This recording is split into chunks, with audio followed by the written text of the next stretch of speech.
Alam mo ba na may isang festival sa Pilipinas kung saan ginagawang sining ang buong bahay gamit lang ang pagkain? Sa Lukban, Quezon, tuwing buwan ng Mayo, nagiging obra maestra ang bawat tahanan sa Pahiyas Festival.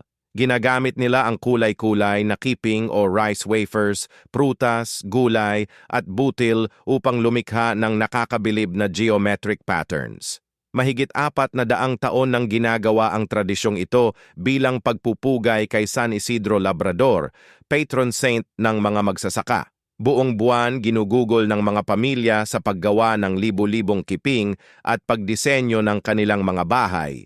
Bawat dekorasyon ay may simbolo. Ang purple na talong ay nangangahulugang kasaganaan. Ang gintong mais ay prosperity.